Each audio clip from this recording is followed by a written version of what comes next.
Hello there and welcome to CNR Extra on City TV, coming to you live from our studios at number 5 Ola Hansen Lane, Tesano, Accra. My name is Philip Nilati. Coming up,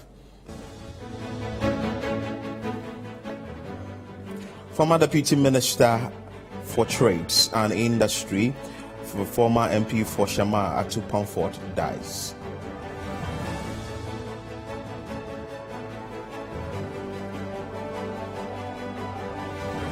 "15 persons injured in road traffic accident at Gomwa Nyamibetre on the Accra Cape Coast Road on Saturday, receiving treatment at the Winneba Trauma and Specialist Hospital in the Central Region."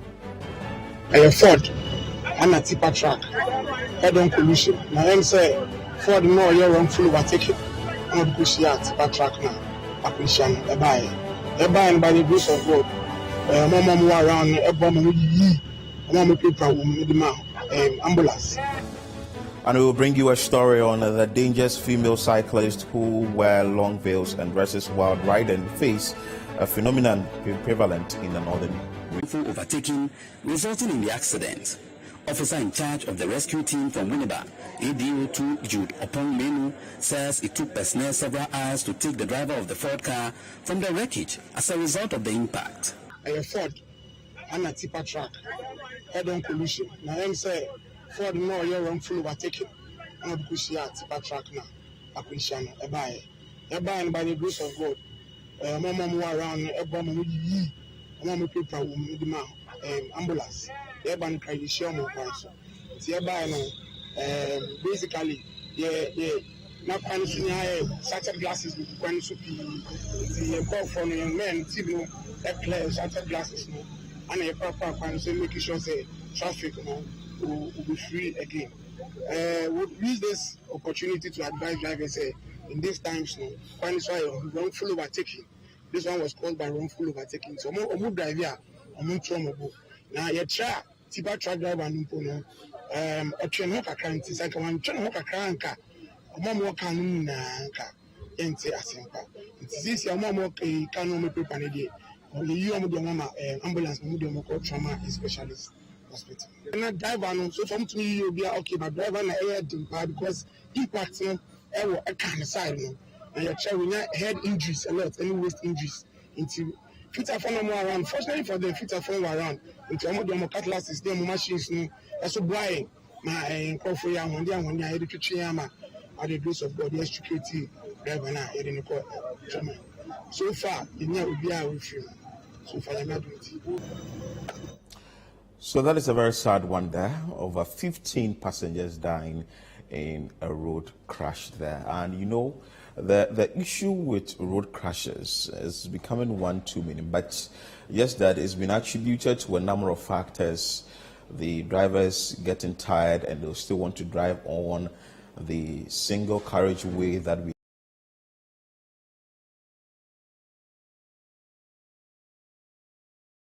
collisions.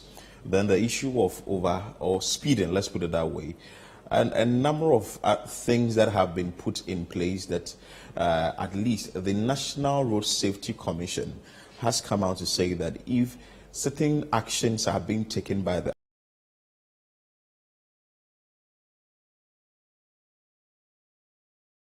in road crashes in this country and all that. Well, the Roads Ministry has also indicated that there are plans to dualize a lot of the single carriage roads in this country, but sad.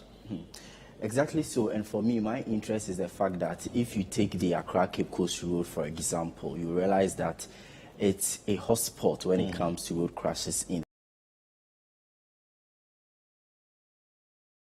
of road crashes that have been recorded on, that particular road, and it's like almost every month there is an accident on that road. And so for me, it's quite incomprehensible how authorities have not been able to curtail the issue. Of course, it's a multiplicity of issues, and like you mentioned early on, the human factor is the fundamental cause. We can attribute it to other causes as well, but the fact that the road has not been dualized, it's not going to take, let's say, 2 months, 3 months for us to achieve that. It's a long-term thing. So in the short term, what are we able to do?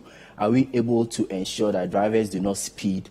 Vehicles on that particular road are up to standard, that they do not involve themselves in crashes? What is the level of safety on the road? Are there road defects that cause these particular, crashes? And even what about the rescue teams along the road when these things happen? You realize, even if you look at this particular story, you realize that it took some time before the fire service even came in to, rescue the people from the wreckage and all that. Well, so, also the fire service, like you indicated, the fire service has also been fighting for enough logistics to get them to move around and ensure that at least the situations of this nature have been kept. Philip, you know how resource constraints are in our part of the world, and for Ghana, for that matter, you realize that sometimes it becomes very difficult for these state agencies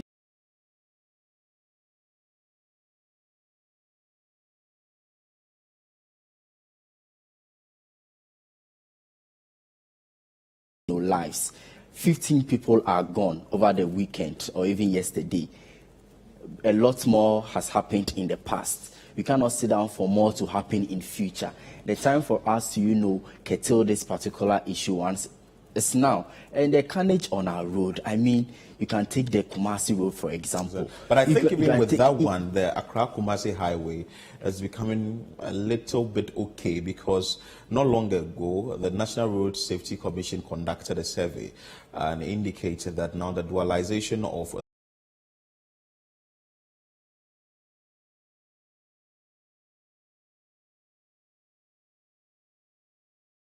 rehabilitated or Fankotu in Soham Junction Road. That is also going to help. So I think largely the dualization of a number of the roads will help. As also the drivers are also being cautioned to ensure that they reduce the speed. Not long ago, we also saw another accident on a particular stretch. I can't really recall now. It was a video that was circulating, and you could tell that the Sprinter bus, that is a 207 bus that they often call it, was trying to swerve a taxi or a smaller vehicle and run into an oncoming vehicle. You see, so I think that though the drivers are doing, or the National Road Safety Commission is doing this, the drivers are also supposed to put it at the back of their mind that they are carrying lives and ensure that you just don't drive recklessly on the roads. Let me even make this quick correction. I had inadvertently said that the 15 persons died. In fact, they are receiving treatment. We don't know the update now. But you see, the fact that the crashes are usually attributed to head-on collision means that drivers do not take cognizance of the fact that when they are carrying out overtaking, they should be very careful when it comes to, because this is a single road, and so if you want to do an overtaking, you have to be extremely careful. Because look, and I don't want to fault a group of drivers, because we know the kind of vehicles that usually ply the Cape Coast Road, and we know the ones that has to do with the identifiable ones that usually get themselves into these crashes. And I mean, I think the drivers' unions, the cooperative, they must also have their fair share of the blame. What kind of sensitization do they give to their drivers to ensure that when they are applying the rules, they do so in a more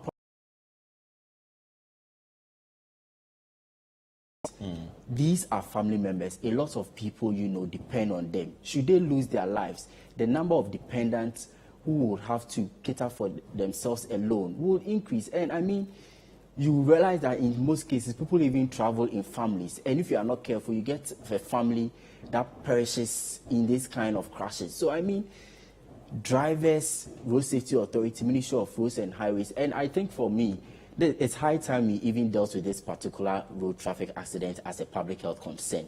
Over the years, you have not seen the level of financial allocation when it comes to catering for these things. In health, all we are interested in is getting nurses, doctors, getting vaccines and all. But road traffic accidents is also one of the contemporary issues in new public health now, because look, people die, and it is always having a strain on the health infrastructure of the country. Exactly. Imagine these people were taken to the Cape Coast or Winneba Hospital, and there are no beds, there are no facilities to cater for them.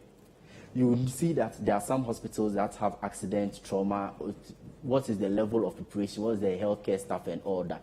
And so it's a complex issue. It's not something that you have to solve it in a day. But consistently, we have seen that these things keep happening. and the manner in which they occur are usually the same. And the way we deal with it, usually the same.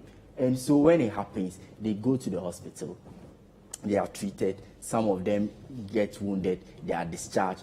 What happens to the roads? Nothing. What happens to the drivers? Nothing. What happens to, and it's becoming one too many, like you said, today. And usually over the weekends when people are going for funerals, people are traveling, people high are speed and all of that.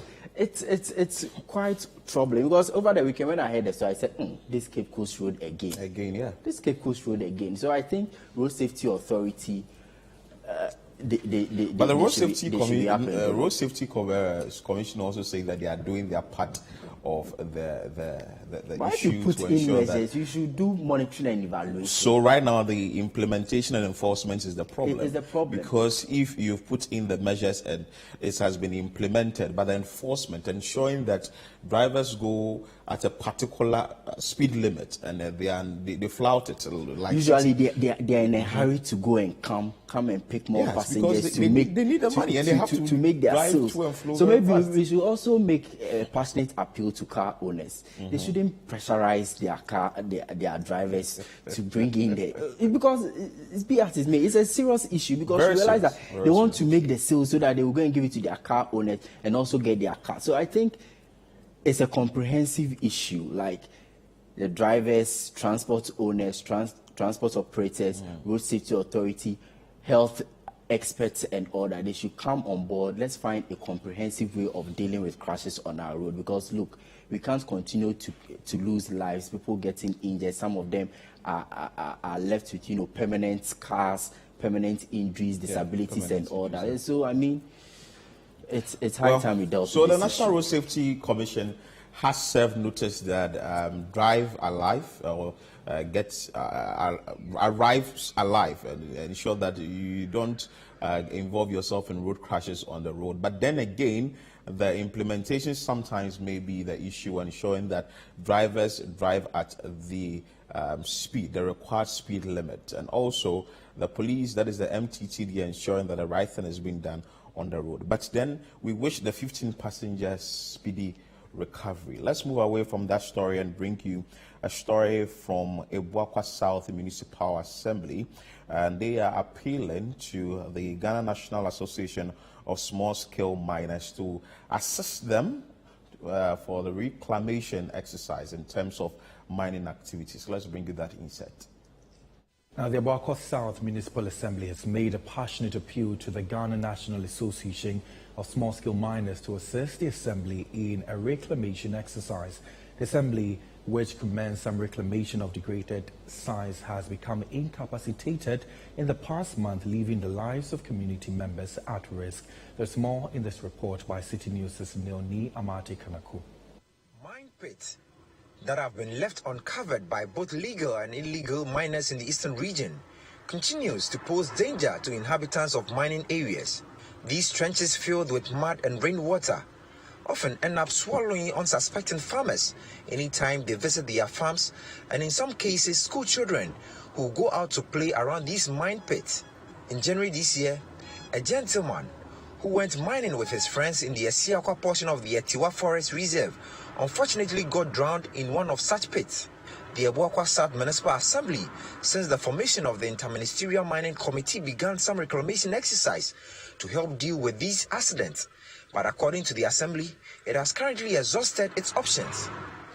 The Municipal Chief Executive, Akosia Asabiano, speaking to the media after the national executives of the Ghana National Association of Small-Scale Miners paid a courtesy call on her as part of their routine monitoring of river bodies called on the association to assist the Assembly reclaim the degraded lands.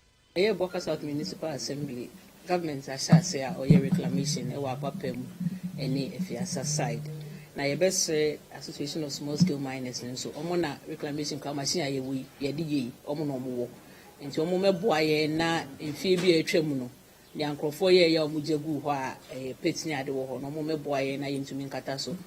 Se meni omo kasa na medi kan kasa ye kata so kra ye betumi dia yet se park bi na se bi as a memorial for program ya ye ni omo ayi Emma General Secretary so ka say omo be here assembly ni support in terms of fuel we are ready to provide the support because yetumi katakata sam na ne so nyina ebema yetumi edua nnua ama mframa kra ye home no nso so aye mframa papa. A 2-day tour of the association took members to Osino, Enyenem, Nkoko, Chebi, and Akwatia. The president of the Ghana National Association of Small-Scale Miners, Philip Akufu, assured Ghanaians of their relentless effort to save the environment and water bodies. The Kasha Ghana for said, "The Betima Yema is Suraniati. No one you need to be to my age, man. But you buy and you don't say difference on a clear. Obian Ghana say, a Johnny Betima. Meetings are so far, so excellence members will be prepared to say, Obey Jumapa. Ama Ghana who say, Sebi, a yard is saying 1 year, saying you to me, I didn't see ye. It is so far so good, you know. I don't know about the ISS4. Now, the energy, the second and 4 boss say, ya shas, you know, Yancho. The bear could say, we a bit of babino. Now, Obiana would me the cup sense show and more Ghana. The bear Magana Ponce, The team then paid a visit to the Yetiwa East District Assembly, where they briefed the DCE, Kwabnaping in Cancer, on their activities. Meanwhile, the Enyenem police has issued police inquiry bail to the 2 suspects arrested by the Ghana National Association of Small-Scale Miners for engaging in galamsey at Enyenem. The 2 suspects, who were among several others, diverted the flow of the Brim River under the bridge at Enyenem and were busily engaging in illegal mining with an excavator just behind the Enyenem police station. According to the police, who have begun investigations, dockets are being prepared to get the suspects prosecuted. The police also has taken steps to first get the suspects reclaim the degraded site. Abdul Razak, who speaks for the Ghana National Association of Small-Scale Miners, is satisfied with the activities so far. Your task force no started operation within 4 to a week. Now say yes, I back. My name is Vice. Yes, I buy. You buy no so no omoji to say the ability level low are reducing from 100 to 200. It was within 200 and 100. And yamo moye jumana and edui and be a president. Any fancy executives in the district executive zone executive yes and no. Yes, I buy she say ye per se monitor ne who say duma ye dino edin fasudie eba anase sen. Nti yaba no say saba pump no ho na ye be meet water company. Nande omoja to mu say the level low 100 to 200 na kra yete ya no mo mutimi pump nsuo no sisi aba 30 to 50. That is a reduce from even to the 100 no about 50 as about 30 as currently no na wo hwe ye for bottle ye kutami ya brem na ya be san sisi a wutimi no man ye enti no eno ni bibi ejina yi water company omu pump station no ene ejina no. I think some good work has been done to ensure that the reclamation exercise is being done and also the purity of the water that we drink. Looking at what we just saw on the screens, it's obvious that some work is being done to ensure that galamsey becomes a thing of the past. But now the issue is about the sustainability, because the fight against galamsey will be at a very high speed, let me put it that way. Then not long after, we'll see it declining and the galamseyers will go back to what they were doing before government or maybe the various authorities entered into it to ensure that that situation is kept. It's good that the Municipal Assembly has actually admitted to the fact that they are struggling in the reclamation exercise, and so they are extending, some call to the Ghana Small-Scale Miners Association to help it in the reclamation exercise. And I've always maintained that it's very important for local authorities to find local solutions to their local problems.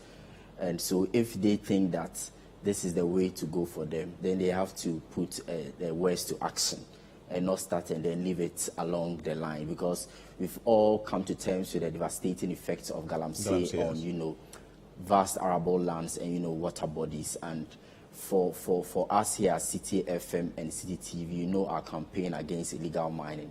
Quite some time back, we went to the eastern region, brought you pictures of how galamsey is destroying the lands and water bodies over there.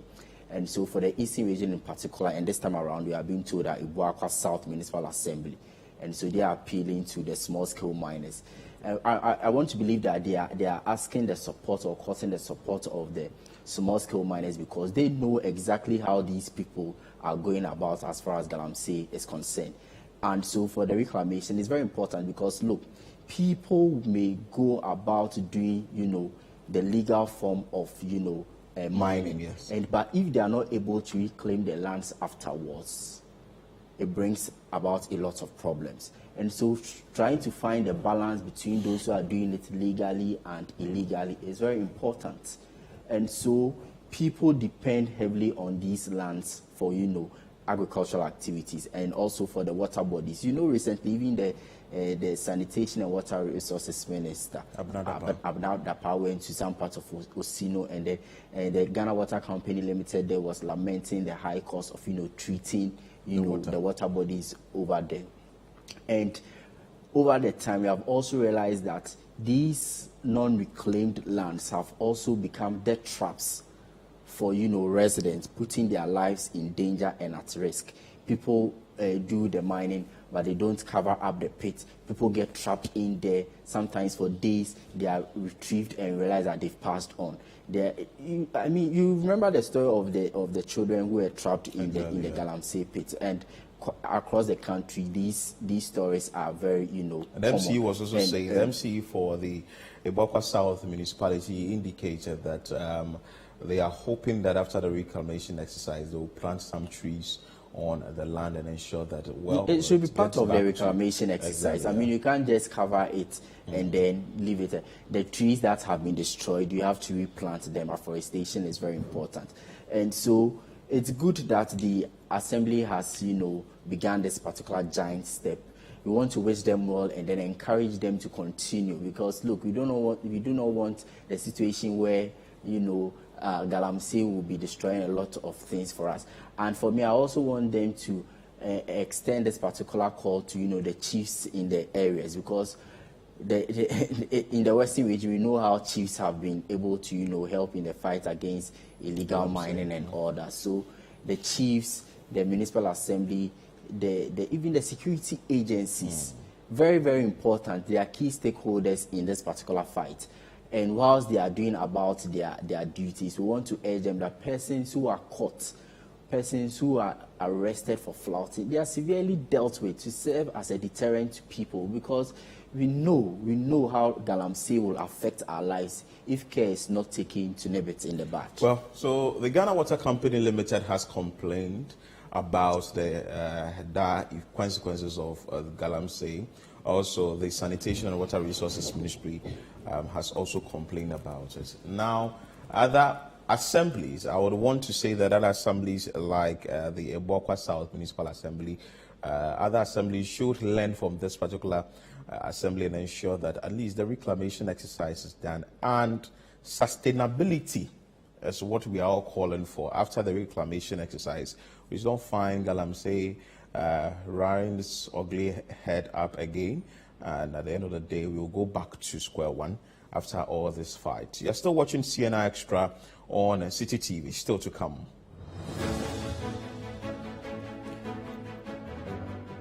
We will bring you that interesting story on the dangerous female cyclists who wear long veils and dresses while driving or riding rather face a phenomenon prevalent in northern Ghana. Stay with us, we'll be back with more stories.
Plus is a fully skimmed evaporated milk.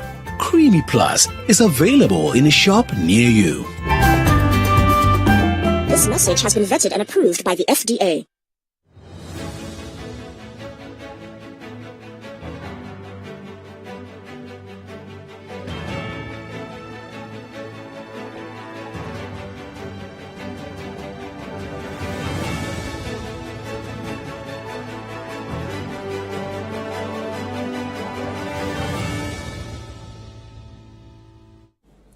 Many thanks for staying with us here on CNR Extra. You can join us with your thoughts, submissions, and comments via our WhatsApp line 0204447033. Let's bring you that interesting story from the northern part of the country where women, or let's say female cyclists who wear long veils and dresses while riding they are facing some challenges there. Let's bring you that insight. Now, motorbikes are the most common means of transport in the northern part of the country, and it is very common to see both men and women riding these bikes. Well, our northern regional correspondent, Mohammed Aminu Alabira, takes a look at the dress of women in long veils on motorbikes, a phenomenon which causes accidents in parts of the country. Motorbikes are the most common means of transport in northern region. For commercial purposes, it is mostly men who ride. To ride a motorbike, one needs to dress appropriately, but most often, people, especially the women, do not adhere to the protocols. They usually ride with the long veil, popularly called yatoiba, which sometimes enters into the spokes or wheels, resulting in accidents. This was what happened to Maasana. She went to farm with a veil, and when she was on her way back home, she saw a motor rider and begged for a lift. On the way, the veil accidentally entered into the spokes of the bike, resulting in an accident. She fell on her back, and now she is paralyzed. City News visited her, and she narrated her ordeal to City News. To mana ma po ka mpaya toy bakar pe motone so me rabam da ba la ma yengla ndana bela pune kan yina palma ka lala nirma nyema kan gogo ko zane ka ba la ma to ka sarga ma pe motone kar kul vul man kul tegen shel kam ntia man dabla mi amman belu shel hali kapta jima pa na shiptane so ka dra bo an biapi an nolpe kabra tapta yang a shiptungon hali tabakwer bayne kapta ya nar kunane kata tamale kata jirambi sadu bunmazo nta tra kunun chira na hai ka dabanan ka bi ma kulsana to ka bakul tamata malama hali karati chakata kuna. She now depends on the benevolence of family members to survive. Her spinal cord is damaged, and she is making a passionate appeal for support to enable her get medical treatment.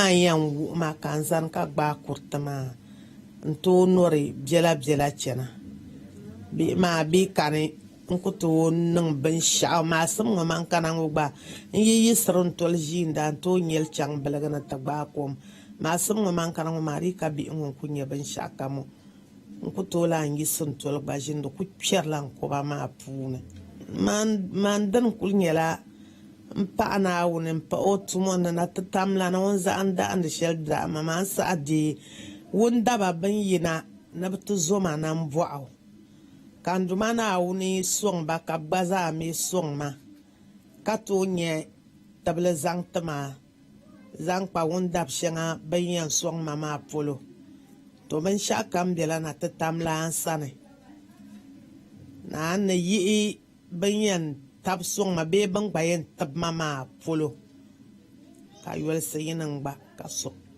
song ya ka gun ya chirsab kam ka ke ka tagba che wunda ba ma mahanne mana ya ngama. Some women City News interacted with have also been sharing their views on the use of the veil whilst riding. Sometimes there are so many dangerous things about this thing. Okay. So, and we ladies, we must be careful about it. So, if we are ready to go on a journey, you have to make sure that you tie the thing in front of you, and make sure that you are now okay before you can now sit on your motorbike to take your journey. Last 2 years or so, there was this student who was also going to what her father in a village around the pump site to take what her school fees. And unfortunately for her, she was on a lift. Somebody took her at the back of his motorbike, and when they were going, the Yatoeba entered into the motorbike, and then it pulled her down. By the time the man could go to the nearby village to take what a knife or get a blade to cut it off, the young lady died.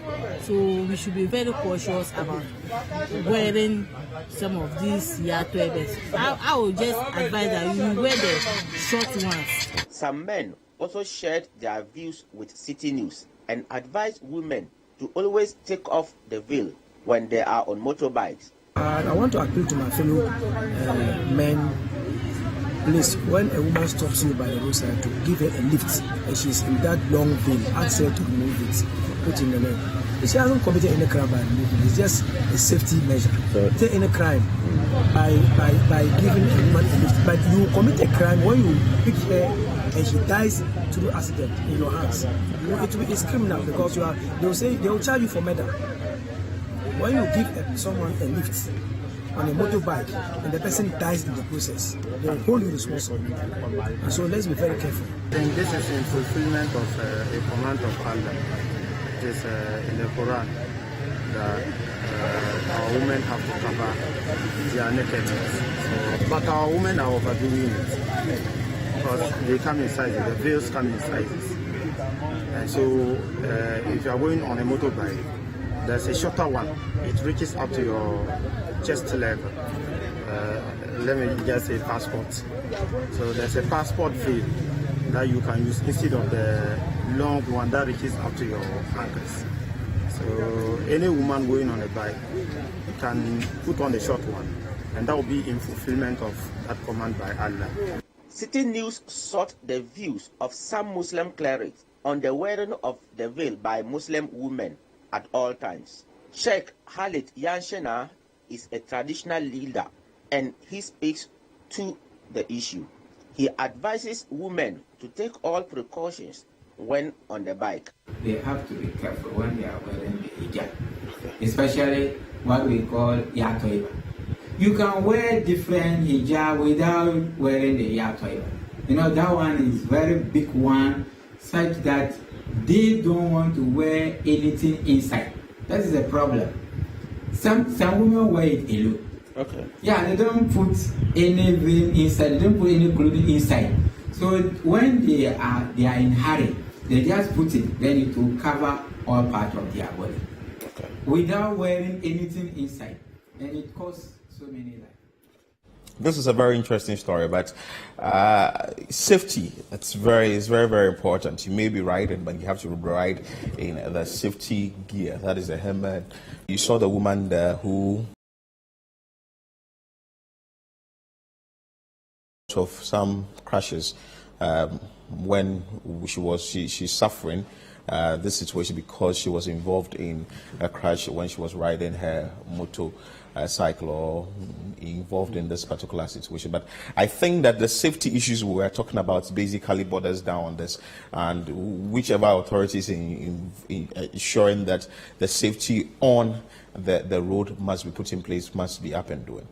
Well, and we are torn in between, issue of religion and a popular means of transport for the people in the northern region, specifically Tamale, where they rely heavily on, motorcycles and all that. And these people are also practicing their religion, which requires that they wear their clothes. So it will be very difficult for you to just go and say that they should stop wearing it, and then because of their safety and all that. And so I think what really has to happen is, a proper form of behavioral communication change, how people.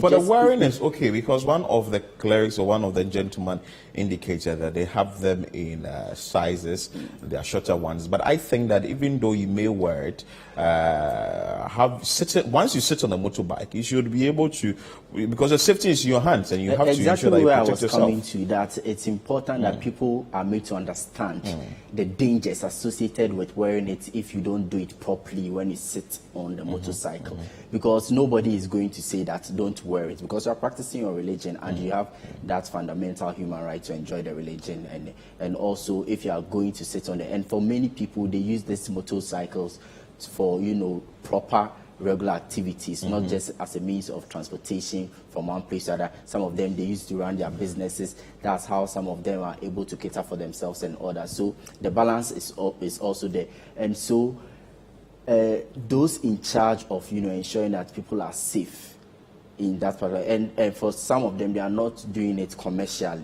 That's also their own personal means. They have it like their private cars. That's their private cars over there, and so there's not a time for you to go and tell them that don't wear it, pack it if you want to wear it. So I mean, that balance has to be there. Let's see that form of letting people appreciate or understand the dangers if you don't do it well. I mean, there's this particular story of the sad woman over there to even. So I mean, when they come to the hospital, what's the assemblies doing? Are they van communication? That kind of thing must be, prioritized in the area to ensure that we do not record these kinds of, incidents over there. Because the sad thing or the last thing that should happen to you is that you are genuinely sitting on your motorcycle, moving from one place, just practicing your religion, wearing something, and then you may have to. Safety is key, and once you sit on the motorbicycle or the motorbike, you need to ensure that you are safe before you ride. Away from that story, and let's bring you down to the central region, where the Ewutu Ayerensu Basic School in the Ewutu Senya West District of the central region are begging for desks so that they will be able to learn in that particular school. Let's bring you that insight. Students of Ewutu Ayerensu Basic School in the Ewutu Senya West District of the Central Region say carrying desks and plastic chairs to class due to the inadequate desk is having a toll on their studies. They again lament the challenge of having to fetch water from distant communities, and traveling miles to school is also hindering the progress of their education. Our Central Regional correspondent Calvis Teta was in the community and has found this report. Ewutu Ayerensu community has a population of a little over 500, and the production of gari is their mainstay. Ewutu Ayerensu Basic School is the one of the few schools providing education to children living there.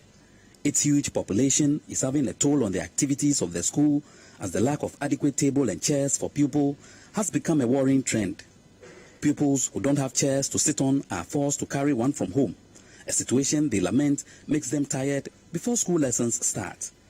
Some school structures, such as windows and doors, are not in good shape. The lack of a school library to keep the student active even after school session has pushed some pupils to use the period to engage in the Okada business at the expense of their studies. Residents who spoke to City News say some individuals take advantage of the lack of security at the school to smoke and do all manner of things in the classroom. Here are some pupils speaking to City News about their challenges. The school, you don't have chair in the school. So if you're a newcomer, you come to the school, they will ask you to bring chair in the school. So sometimes you bring the chair from your house? Yes. And is it difficult carrying the chair from your house to school? Yes, every day I will carry the chair to the school. If you close, I will take it to the house. Why don't you leave it in the classroom? It is a plastic chair, so I think they should break it for me. Yeah, so they are plastic chairs? Yes. Okay. Desks there are not plenty. That is why I carry a chair from school to come. And when don't come to school early, they also cane me. I want them to do everything that we want so that we can be happy.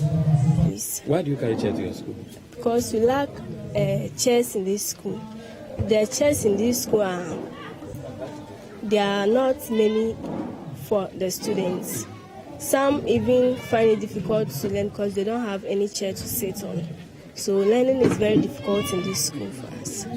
So I'll tell everyone watching me to support Ayerensu Basic School because we lack many things. Chief of Awutu Bentum, Nai Bentum III, says the lack of support from the government and other agencies has translated into poor performance of students in the basic education certificate examination, adding that most of the town's youth have lost interest in schooling as a result of the adequate infrastructure and are engaged in Okada business for survival. As you can see, all the windows and doors are broken due to lack of monitoring. Our education system here is bad, especially our result is nothing to please about. Last year, someone had 40. It's too bad. It doesn't order well with us. We don't have enough tables and chairs. So if you don't have enough tables and chairs, you'll be forced to bring your own so that you come and sit on it to learn. The children sometimes when they sit on the floor. It's not good, it's not helping. At this age, it's bad. And with the chief also, because of our problems here. So we don't have the resources to even to help our own people here. Assemblyman from Peasempobi electoral area also highlighted other challenges that hinder development and prevent parents from supporting their children with basic school stuff such as books. In fact, when you come to the classrooms, you see that most of the children sometimes be in the school without books. Even the exercise books that they used to write, it's a problem for us because one, it's not a... The big question is, what are we doing for our educational sector? Does it look like the educational sector is only having good infrastructure or better infrastructure in just the big cities, the Accra, the Kumasi, the Takoradi, the Cape Coast and all of that? But when you go to these places in the central region, not far away from the greater Accra region, they're lacking infrastructure, i.e. desks and other things to learning and teaching materials, let's put it that way. Not long ago, there was an issue in the, I think, Islamic school where CTF and CCTV has taken it upon themselves to ensure that at least they provide these materials for these schools. But are we doing the best for the educational sector, or we are just doing it for a section of institutions in the educational sector and leaving the people that one may say that are in the rural areas? Well, we are in 2023 and we are just 7 years away from attaining the sustainable development. That will be in 2030. Yes, 2030, and Goal 4, as we all know, talks about education. And if you look at the targets under that, there is one of the targets that highlights the importance of building and upgrading facilities to ensure that children learn under very safe conditions. And for me, I realized that in Ghana, most of our policies, except for the fact that we had the FQ, which was the free compulsory universal basic education, most of our policy directions have all, been geared towards maybe secondary, pre-tertiary, or even tertiary. And so you realize that this particular issue of having children in basic schools not having adequate infrastructure, I remember very well the Africa Education Watch. It's always prevalent, and for me, I think we are lagging behind in that particular directive. If you don't get benevolent or kind individuals to donate decks, Afenyo Markin has been doing something like that in the past to give these children some of these things. You realize that there are even instances where people have to sit on stones, some on the bare floor, and learn. And these children are competing with their counterparts for the same entry into senior high schools with their counterparts here in the greater Accra region or even in the city, let me put it that way. And so if you don't find appropriate means of, ensuring that children learn under very safe conditions, we would always have difficulties when it comes to basic education. Exactly, and that is what I was about saying. If the fundamental is weak here in this case, you realize that it becomes very problematic and very difficult for these children to, climb up the academic ladder. And imagine you have, and these children who find themselves in rural communities, they have to help their children and their parents on the farm. They have to, sometimes engage in petty trading. The standard of living is low, and you go to school and you have difficulties in learning in a very safe manner. It becomes even difficult to even comprehend what the teacher is telling you and for you to have proper form of education.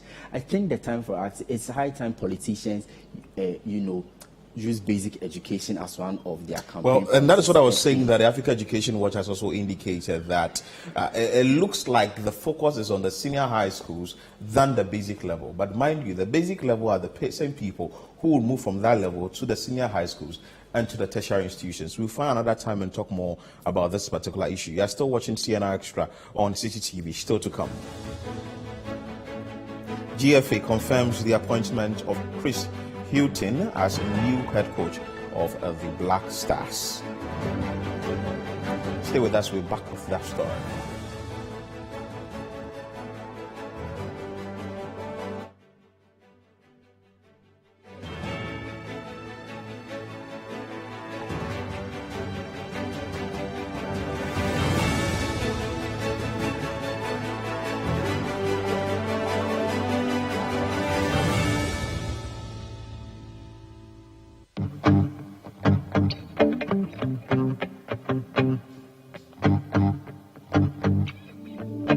Roses are red, violets are blue, Valentine's is approaching, so get ready for Shades of Love 2. Shades of Love with Aquaba 2023 is here again. Get your shade of red or pink outfit ready. Hit up your special one and plan a night of unbelievable fun and a whole lot of love. Listening to Aquaba's back-to-back hits. Shades of Love 2023 with Aquaba will be the night to remember for all those who love love, and happening in both Accra and in Kumasi. Date on Valentine's Day, the 14th of February 2023 at La Palm Royal Beach Hotel in Accra, and on the 18th of February at Ike's Cafe and Grill in Kumasi. Tickets are going for VVIP for 400 Ghana cedis, VIP for 300 Ghana cedis, standard tickets for 200 Ghana cedis, and for table bookings and cabanas and all enquiries, kindly call 027-227-7757. Get your tickets at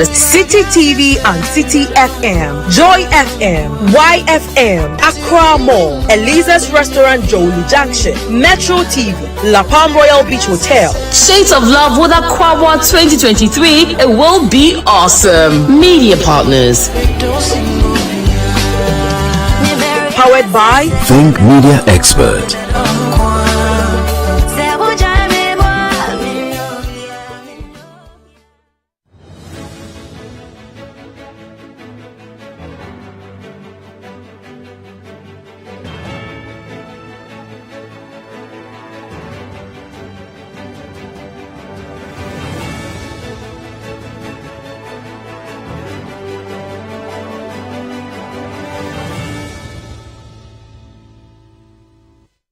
Many thanks for staying with us here on CNR Extra. Let's bring you that interesting story from the world of sports, where the Ghana Football Association has confirmed the appointment of Chris Hilton as the new head coach of the Black Stars of Ghana. According to the GFA, the appointment of the 64-year-old is in line with the vision of the football governing body to continue with the project of building a formidable squad that started with Otuado in the lead-up to the FIFA World Cup Qatar 2022 tournament. Yao is here to give us updates on whatever is happening in the world of sports concerning the issue of the appointment. My issue here, well, you are welcome to the show. Thank you very much. My issue here is about what is Chris Hilton bringing onto the table, one. And will it be that after 1 or 2 or 3 matches when we lose, or so to speak, if we lose, then Ghanaians will be saying that he has to pack his bag and baggages and leave again? Yes, there is that possibility. Because why is it so? Yeah, because at the end of the day, when you look at the Black Stars in recent years, we haven't been doing well. You look at the national teams in general, we haven't been doing well. So there's always that hunger and desire for results, positive results. So just based on the results orientation of the sport, yes, you have such calls for him to either resign or for him to get sacked.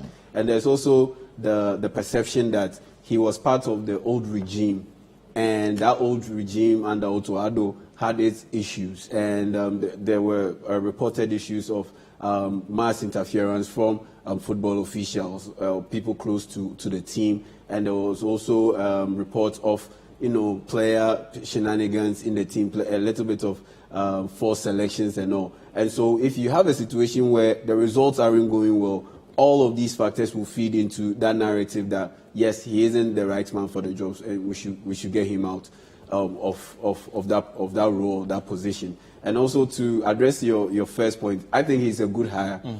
He's a good hire in the sense that this guy has coached in the English Premier League before, and you can't get any better than that. But he's a good hire and he's a safe hire because he's been with the team for a while, serving in that technical advisor role, even in the lead up to the World Cup. And so, yeah, you don't want to go out there and go scouring and getting a person who you aren't really familiar with. And so for me, it's a safe pick and it's a good pick, looking at his resume. But he still has a lot of work to do. He still has a lot of work to do because from a statistical point of view, his win record or his win rate is just 39.6%. And that is not too good. It's not even up to the average level. So prior to his appointment, just to chip in, prior to his appointment, were there other persons whose names were mentioned? Yes. If they are, you could mention that for us. Per the communication from the GFA, there was Hector Cooper, former Inter Milan coach, former Valencia coach, former Egypt national team coach, and he was the one who got Egypt back into the World Cup. He qualified Egypt to the 2018 World Cup after a very long time since Egypt had qualified to the World Cup. I think their last World Cup prior to the 2018 World Cup was in 1990, and he was the guy who got them there. And so for me, he was the best out of the lot. You had as many as 64 coaches applying for the Black Stars job. Wow. Yes, including former Black Stars coach Kwesi Appiah. He also applied. Yes. He wanted to do a comeback. He wanted to be the head coach of the Black Stars for a third time. And looking at his record, qualifying Ghana to the 2014 World Cup and taking Ghana to the 2019 AFCON. And he wanted another shot at the head coaching role of the Black Stars. But like I said, the best manager or the best coach or the best pick would have been Hector Cooper. This guy has coached Inter Milan, he's coached Valencia. He's had teams compete in the Champions League for multiple years. He is that legend. He's elite. But again, Chris Hughton is not a bad hire. He's a good hire. And you also have to look at it from the continuity bit that he was with the team. He's seen them grow or go through the phases. You say that Chris Hughton has to fasten his seat belt? Yes, indeed. He has a lot to do. Just 60 seconds. Yes, he has a lot to do. Because he should be given some time. No, at this point, I wouldn't say that he should be given some time because he's been with the team for a while. And so you know the players, you're familiar with them and their playing style. So I don't think that issue of give him time would come into this. We'll have more conversation on this, on Chris Hughton being the new coach of the Ghana Black Stars. This is how we end today's edition of CNR Extra here on City TV. My name is Philip Nilati. I do this with Neil Lati. And again, Yao Minta from the City Sports joined us for the Chris Hughton story. Many thanks for your time. Keep watching City TV.